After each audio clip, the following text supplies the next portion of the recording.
ಸೇವಕರು ವೇದಿಕೆ ಮೇಲೆ ಬರಬೇಕಾಗಿ ವಿನಂತಿಸಿಕೊಳ್ತಾ ಇದ್ದೀನಿ. ನಿಮ್ಮ ಪ್ರೀತಿಪೂರ್ವಕ ಚಪ್ಪಾಳೆಗಳೊಂದಿಗೆ ಕಿಕ್ಕೇರಿ ಸುರೇಶ್ ಅವರನ್ನ ಬರಮಾಡಿಕೊಳ್ಳೋಣ.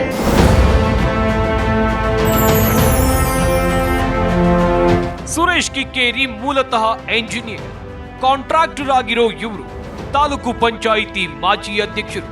ತಮ್ಮದೇ ಆದ ತಂಡ ಕಟ್ಟಿಕೊಂಡು ಸಮಾಜ ಸೇವೆಯನ್ನ ಮಾಡ್ತಿದ್ದಾರೆ. ರೆಹಮಾನ್ ಖಾನ್, ಸಿದ್ದರಾಮಯ್ಯ, ಡಿಕೆ ಶಿವಕುಮಾರ್, ಅಂಬರೀಶ್ ಇವರ ನೆಚ್ಚಿನ ನಾಯಕರು. ಕೆಆರ್ ಪೇಟೆ ಎಂಜಿನಿಯರ್ ಅಸೋಸಿಯೇಷನ್ ಅಧ್ಯಕ್ಷರಾಗಿ, ಕಾವೇರಿ ನೀರಾವರಿ ನಿಗಮಕ್ಕೆ ಉಪಾಧ್ಯಕ್ಷರಾಗಿ ಸೇವೆ ಸಲ್ಲಿಸುತ್ತಿದ್ದಾರೆ. ಇದೀಗ ಕೆಆರ್ ಪೇಟೆ ವಿಧಾನಸಭಾ ಕ್ಷೇತ್ರದಿಂದ ಚುನಾವಣೆಗೆ ಅಣಿಯಾಗಿದ್ದಾರೆ. ಇವರಿಗೆ ಜಿ ಕನ್ನಡ ನ್ಯೂಸ್ ಯುವರತ್ನ ಅವಾರ್ಡ್ ನೀಡೋಕೆ ನಾವು ಹೆಮ್ಮೆ ಪಡುತ್ತೇವೆ.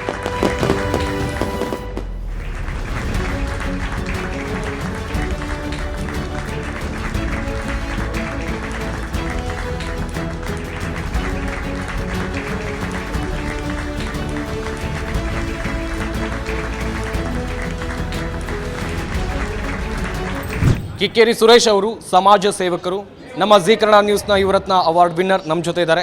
ಸರ್, ಮೊದಲನೇದಾಗಿ ಅಭಿನಂದನೆಗಳು ನಿಮಗೆ. Thank you very much. Sir, ಪ್ರತಿಯೊಂದು ಪ್ರಶಸ್ತಿಗಳು ಮನುಷ್ಯನ ಜವಾಬ್ದಾರಿಯನ್ನು ಹೆಚ್ಚು ಮಾಡುತ್ತೆ. ಸಮಾಜ ಸೇವಕರು ನೀವು ಆಲ್ರೆಡಿ ಸಾಕಷ್ಟು ಸಮಾಜ ಸೇವೆಯನ್ನು ನೀವು ಮಾಡಿದ್ದೀರಿ.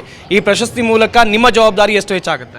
100% ಹೆಚ್ಚಾಗುತ್ತೆ. ಯಾಕಂದರೆ ಈಗಾಗಲೇ ನಾವು ಮೊದಲಿಂದನೂ ಸರ್ವಿಸ್ ಮಾಡ್ಕೊಂಡು ಬಂದಿದ್ದೀವಿ. ಈ ಅವಾರ್ಡ್ ಕೊಟ್ಟಿರೋದು ನಮ್ಗೆ ಇನ್ನೊಂದಷ್ಟು ಜವಾಬ್ದಾರಿನ ಜಾಸ್ತಿ ಮಾಡುತ್ತೆ. ಈ ಜವಾಬ್ದಾರಿನ ಇನ್ನೂ ಹೆಚ್ಚು ಹೊರೋವಂಥ ಕೆಪಾಸಿಟಿ ನನಗಿದೆ.